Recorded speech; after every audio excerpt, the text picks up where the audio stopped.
గౌరవనీయులైనటువంటి సభాధ్యక్షులు,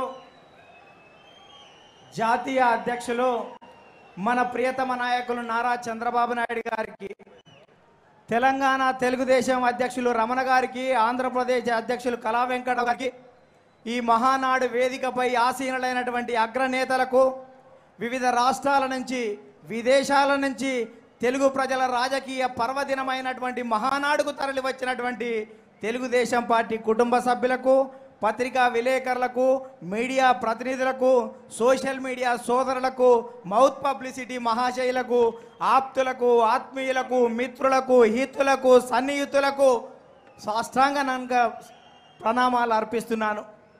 ఈ అద్భుతమైన అద్వితీయమైనటువంటి మహానాడు వేదికపై అమలుకు నోచుకొని టీఆర్ఎస్ హామీలు అనేటువంటి రాజకీయ తీర్మానాన్ని ఇచ్చిన అధ్యక్షుల వారికి ధన్యవాదాలు.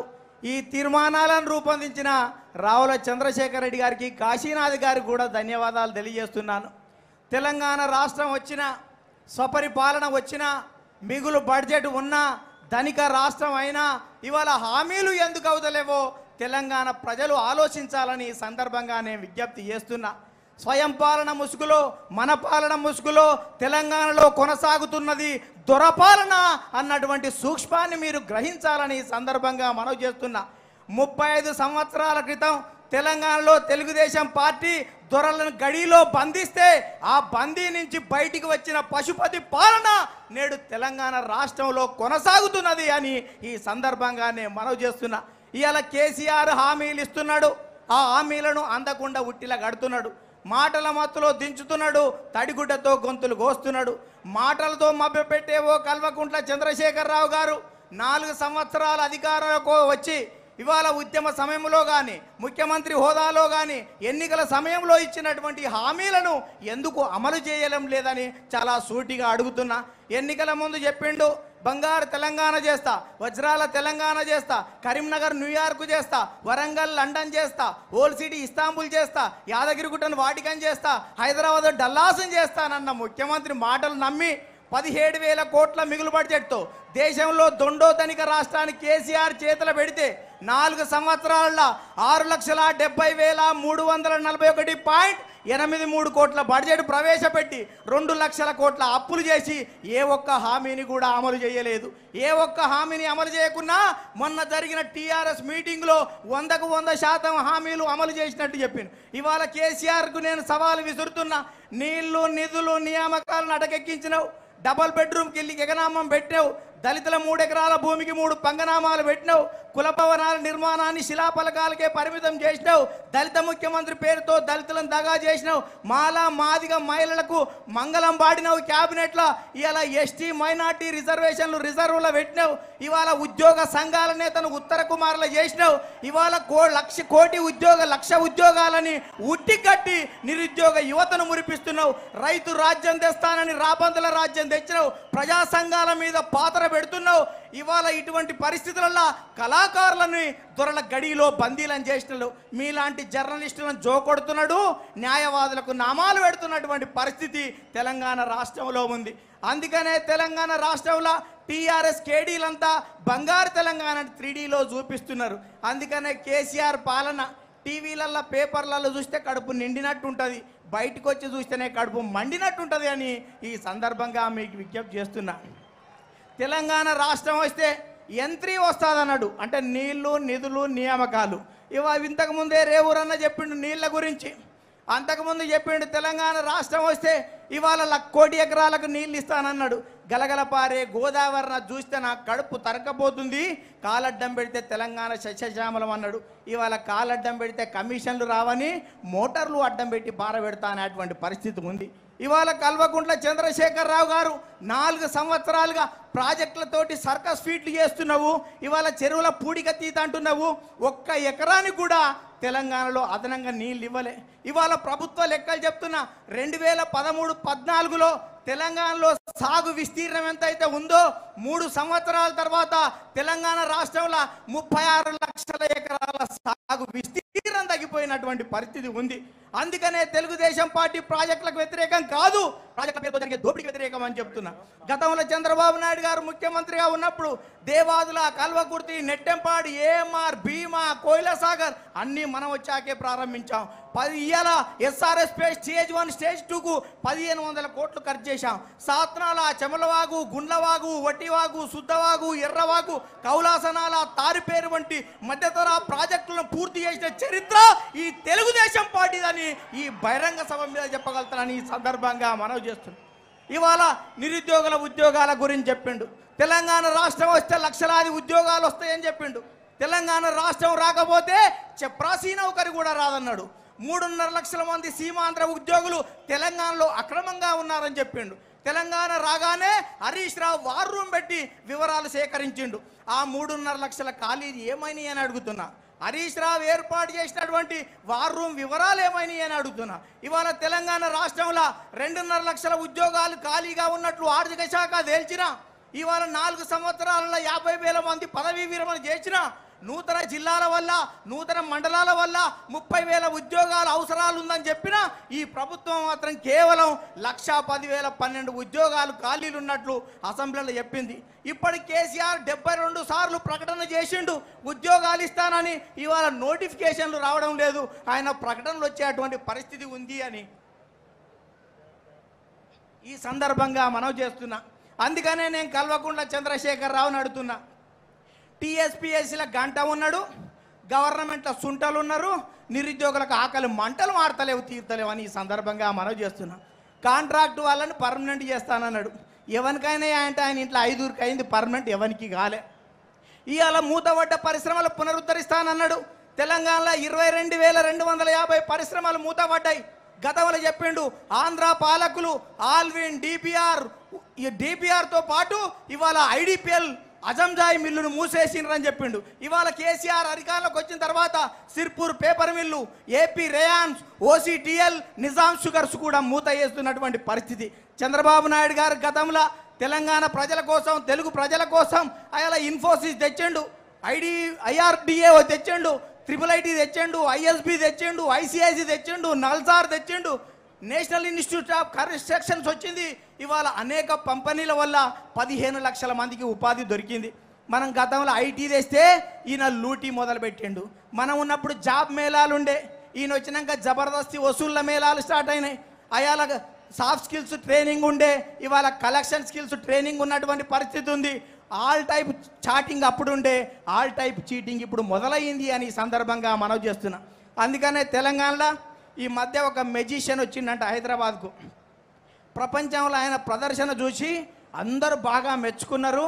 నేను హైదరాబాద్లో ప్రదర్శన చేద్దామని పెరేడ్ గ్రౌండ్లో ఆ మెజిషియన్ పెద్ద ఎత్తున కూడా మెజిషియన్ కార్యక్రమాలు చేపట్టిండు. లక్షలాది మంది తెలంగాణ ప్రజలు వచ్చిండ్రంట. ఆ మెజిషియన్ ఫస్ట్ ఒక కోడిని మాయం చేసిండు, తెలంగాణ ప్రజలు స్పందిస్తలేరు. తర్వాత ఆటోను మాయం చేసిండు, తెలంగాణ ప్రజలు స్పందిస్తలేరు. బస్సును మాయం చేసిండు, తెలంగాణ ప్రజలు మాయం చేస్తున్నారు. వానికి డౌట్ వచ్చి మన సిల్వేర్ కాశీనాథ్ లాంటి ఆయనను చూసి జర జనంలో పోయి అనుకో ఎవ్వడు రెస్పాండ్ అయితలేడు అని ఓ ముసలాయన దగ్గర పోయి అడిగిండంట. ఎందుకు రాబోయాడు అన్ని మాయం చేస్తుంటే ఒక్కడన్నా చప్పట్లు కొడతలేవంటే, వీని మొఖం వీడేం మాయం చేయించిండు, మా కల్వకుంట్ల చంద్రశేఖర్ రావు చూడు అమరుల లెక్క మాయం చేసిండు, జిహెచ్ఎంసీ అప్పుడు లక్షలాది మంది ఆంధ్రలో ఓట్లు మాయం చేసిండు, ఇవాళ నయం డంపు మాయం చేసిండు, ఇవాళ సిర్పూర్ పేపర్ మిల్లు మాయం చేసిండు, మావోడు మాయం చేస్తే ఆనవాళ్ళు కూడా దొరికాయి, ఆయన ముందర ఏంది అనేటువంటి పరిస్థితి తెలంగాణ రాష్ట్రంలో ఉంది అని ఈ సందర్భంగా నేను మనవి చేస్తున్నా. ఇవాళ దళితులకు 3 ఎకరాల భూమి ఇస్తానన్నాడు. ఇవాళ దళితులకు 3 ఎకరాల భూమి ఇస్తానని ఈ 4 సంవత్సరాలలో 4,939 మంది రైతులకు 12,745 ఎకరాల భూమి ఇచ్చిండు. 3 లక్షల మంది దళితులకు భూమి రావాలంటే ఎన్ని సంవత్సరాలు పడుతుందో చెప్పగలవా అని నేను స్పష్టంగా అడుగుతున్నా.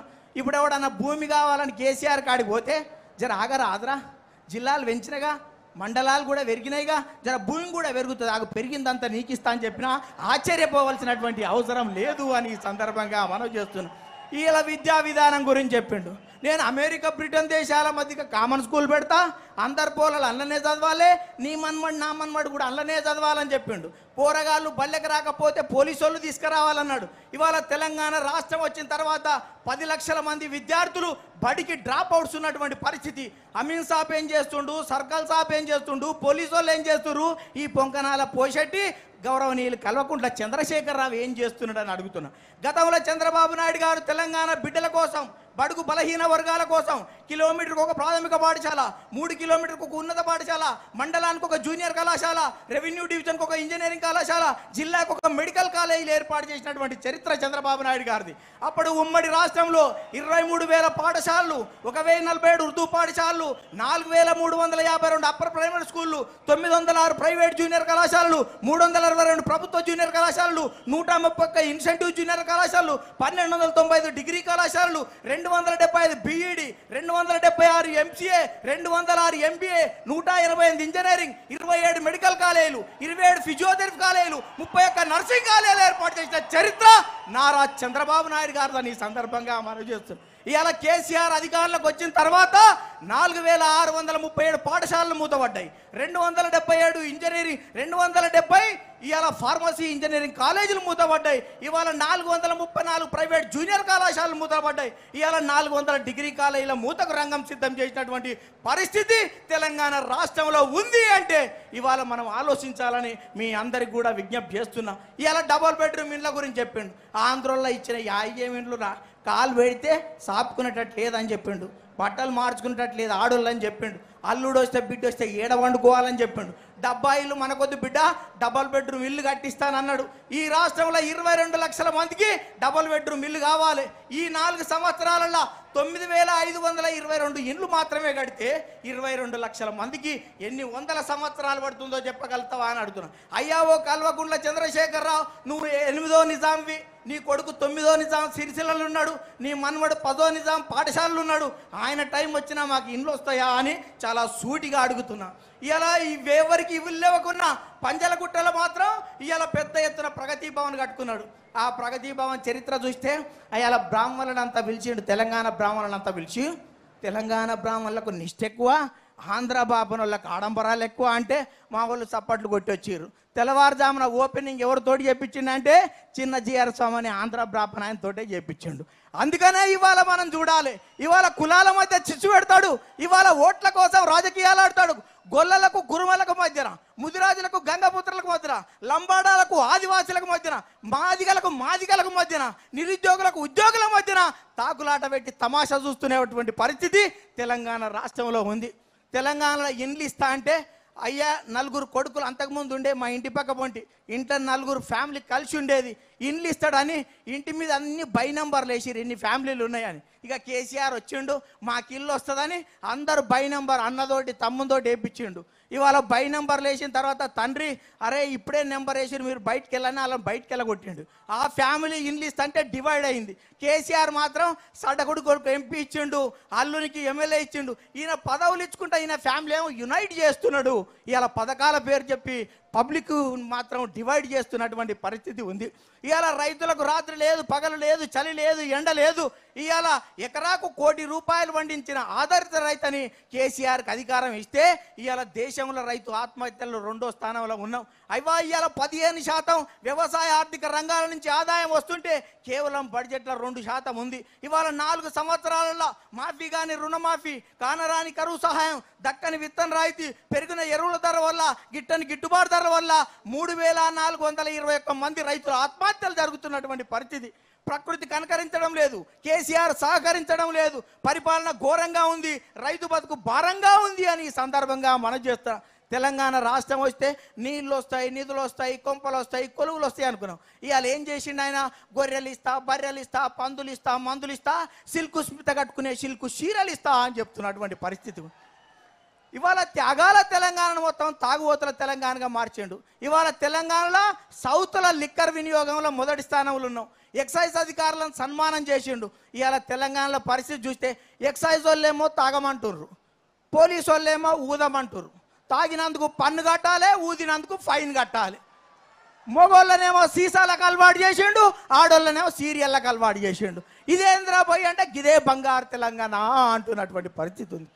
అందుకనే అయ్యవారు చూపించే అరుంధతి నక్షత్రం కనిపించదు, మా కేసీఆర్ చూపించే బంగారు తెలంగాణ కనిపించదు అని మీ అందరికీ మాత్రం దండం పెడుతున్నా. ఆయన మీద నమ్ముకునేటువంటి పరిస్థితి లేదు. ఇవాళ తెలంగాణ రాష్ట్రంలో శాంతి భద్రతలు కూడా క్షీణించింది. ఇవాళ నేను ఒక్కటే ఉదాహరణతోటి శాంతి భద్రత పరిస్థితి చెప్తా.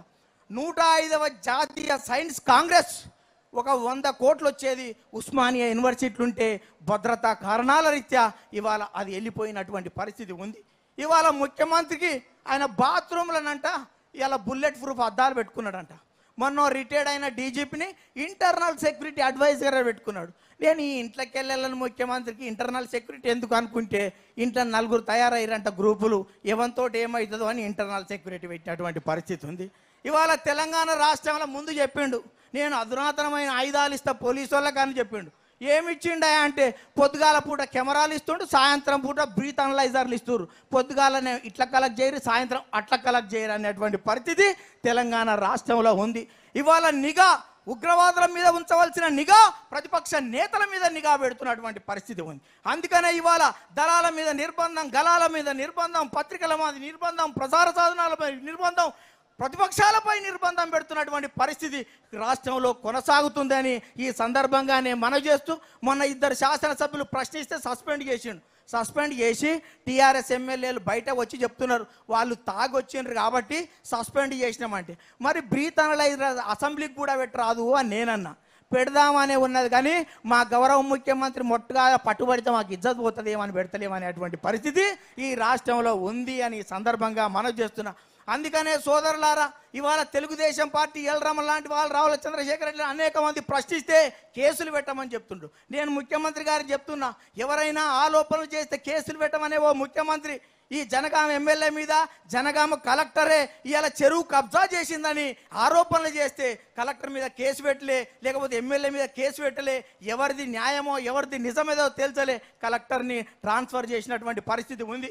అందుకనే ఇప్పటికీ కాలాతీతం అవుతుంది కాబట్టి తెలంగాణ తెలుగుదేశం పార్టీ తెలంగాణ అభివృద్ధికి అడుగులు నేర్పింది తెలుగుదేశం, తెలంగాణ ప్రగతిని పరుగులు తీయించిన చరిత్ర తెలుగుదేశం పార్టీకి ఉంది.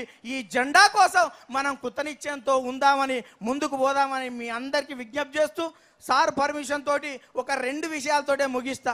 ఇక ఇక్కడ పరిస్థితి చూస్తే నరేంద్ర మోడీ అనుకున్నాం బాగానే ఉన్నాడుగా పైకెళ్ళి అంటే, అచ్చేదిన ఆయేగా ఆయేగా ఆయేగా అన్నాడు. అచ్చేదినేమో కానీ సచ్చేదినం తేనే తెచ్చిండు అని ఈ సందర్భంగా మనవి చేస్తా. నగదు రహిత పరిపాలన చేస్తానన్నాడు, మెదడు రహిత పరిపాలన చేస్తున్నాడు. మననేమో రోడ్లు ఊడమన్నాడు, సారేమో బ్యాంకులు ఊడిచేటువంటి పరిస్థితుల్లో ఫుల్ బిజీలో ఉన్నాడు. అందుకనే మోడీ మీద ఓ పిల్లలు చెప్తున్నారు, ఓ తండ్రి అంట 2 కొడుకులకు చెప్పినట్ట సాయంత్రం పూట, అరే మీరు ఈ రాత్రి భోజనం చేయకపోతే 20 రూపాయలు ఇస్తారా అన్నారంట. పాపం పిల్లలకు ఆశ కదా, చాక్లెట్లో గోళీలో కొనుక్కోవచ్చులే అని ఏం చెయ్యంలే అని 20 తీసి జేబులో పెట్టుకున్నారంట. ఉదయం టిఫిన్ చేద్దామని పోగానే ఆ తండ్రి అన్నాడంట, అరే 20 ఇచ్చినోనికే టిఫిన్ పెడతారా పోయి అన్నాడంట. అప్పుడు ఆ పిల్లలు, అరే నువ్వు డాడీవా మోడీ రా పోయి అనేటువంటి పరిస్థితి ఈ రాష్ట్రంలో ఉంది అని ఈ సందర్భంగా మనవి చేస్తున్నా. ఇవాళ ఇంకొక పరిస్థితి చూస్తే నేను బీజేపీ నాయకులకు చెప్తున్నా, విజయసాయి రెడ్డి ఎక్కువ మాట్లాడినా, జగన్మోహన్ రెడ్డి ఎక్కువ నడిచినా పలిగేది మాత్రం భారతీయ జనతా పార్టీ పైజామని అన్న విషయం మీరు గుర్తుపెట్టుకోవాలి.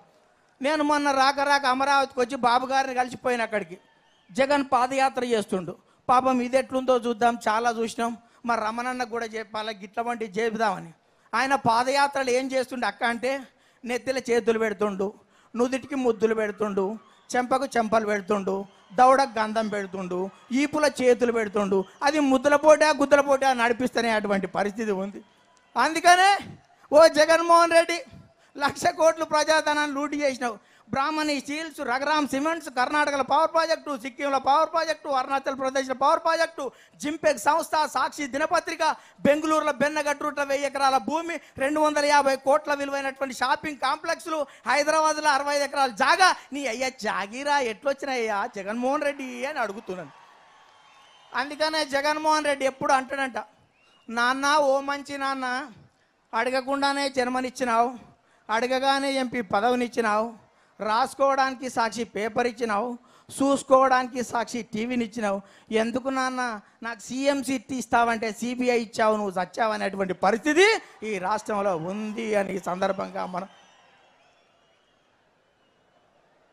మనవి చేస్తూ ఏడివైనా నాకు కుర్చీ కావాలి ఇమ్మీడియట్లీ అంటున్నాను. ఇది చూసిన తర్వాత లాస్ట్కు సార్ ఏమనుకోక ఒక్కటే కథ చెప్పి ముగిస్తా. ఈ మధ్య తిరుపతిలో వెంకటేశ్వర స్వామి అల్వేలు మంగమ్మ ఇద్దరు కూర్చొని మాట్లాడుకున్నారంట. వెంకటేశ్వర స్వామి అన్నాడంట మంగమ్మతోటి, మంగమ్మ మనం జరం గుడి కట్టిస్తుండ్రు, గోపురాలు పెడుతుండ్రు, మనకు పూజలు చేస్తుండ్రు, వాళ్ళ కోసం ఏమన్నా చేద్దాం మంగమ్మ అన్నాడంట. దాంతో ఏంది స్వామి నువ్వేం చెప్తే గదే కదా అనేసి చెప్తే అప్పటి నుంచి ఏం లేదు మంగమ్మ, ఎవ్వరు వచ్చినా కానీ గర్భగుళ్ళకి రాగానే మనం లేచి నిలబడదాం అన్నాడంట. అప్పటి నుంచి ఎవ్వరు వచ్చినా కానీ ఇద్దరు లేచి నిలబడుతున్నాడు. ఈ మధ్య పోక జగన్మోహన్ రెడ్డి పోయిందంట. మంగమ్మ లేచింది, వెంకటేశ్వర స్వామి కూర్చున్నాడంట. ఈ మంగమ్మ అంటదంట, స్వామి లేవరాదు జగన్మోహన్ రెడ్డి వచ్చినాడు, నీకు తెలియదే కూసోవే అన్నట్టు స్వామి సైగ చేస్తున్నాడంట. నువ్వు చెప్పనన్నా చెప్పు, లేవనన్నా లే అని ఆమెనంట. నువ్వు కూసో అన్నట్టు స్వామి అంటున్నాడంట. 2 నిమిషాలు జగన్ చూసి బయటికి పోయిన తర్వాత ఆ మంగమ్మ అడిగిందంటే, ఎందుకు స్వామి ఆయన రాగానే కూర్చున్నామంటే, నీకు తెలియదేవా అని సంగతి, కుర్చీ లేక తిరుగుతుండు, మనం లేస్తాడు ఇంట్లో కూర్చుంటాడు అనేటువంటి పరిస్థితి రాష్ట్రం. ఆ తర్వాత కొద్దిగా దూరం జగన్మోహన్ రెడ్డి పోయిన తర్వాత మళ్ళా డౌట్ వచ్చిందంట స్వామికి. గర్భగుళ్ళకి వెళ్ళి వచ్చేసి మళ్ళా తొంగి చూస్తున్నాడంట. ఏమైంది స్వామి మళ్ళా తొంగి చూస్తున్నామంటే, వాని సంగతి తెలియదే, పోయేటప్పుడు ఉండి సంకలు పెట్టుకొని పోతుండో ఏమో వాడు. ఇటువంటి వ్యక్తులు రాజకీయాలలో, అందుకనే ఏ పార్టీకి ఒకటే ప్రెసిడెంట్ ఉంటాడు. ఆయన ప్రెసిడెంట్, తల్లి ఏమో గౌరవాధ్యక్షురాలు, చెల్లి వాకింగ్ ప్రెసిడెంట్, భార్య వెయిటింగ్ ప్రెసిడెంట్. జగన్ జైలు యాత్ర, భారతి బెయిల్ యాత్ర, తల్లి ఢిల్లీ యాత్ర, చెల్లి పాదయాత్ర, అనిల్ మత ప్రచార యాత్ర, టీఆర్ఎస్ మన వైకాపా నేతలందరికీ తీర్థయాత్రలు తప్పని ఈ సందర్భంగా మనవి చేస్తూ, పూజ్యులు, గౌరవనీయులు, విజ్ఞులు, విజ్ఞానవేత్తలు, దేశభక్తులు, పురప్రముఖులు, గ్రామ పెద్దలు, యువకులు, మర్యాదస్తులు, శాంతిమూర్తులు, సకల కులా కోవిదులందరికీ మీకు కూడా పాదాభివందనాలు చేద్దాం. ఈ తెలుగు రాష్ట్రాల్లో తెలుగుదేశం పార్టీ జెండాను కాపాడుకుందాం. ఇక్కడ తెలుగుదేశం పార్టీని పురవైభవం తీసుకొద్దాం. మన నాయకుడిని ప్రపంచ స్థాయిలో చూడాలని ఆశిస్తూ ఆకాంక్షిస్తూ ముగిస్తున్నాను. ధన్యవాదాలు.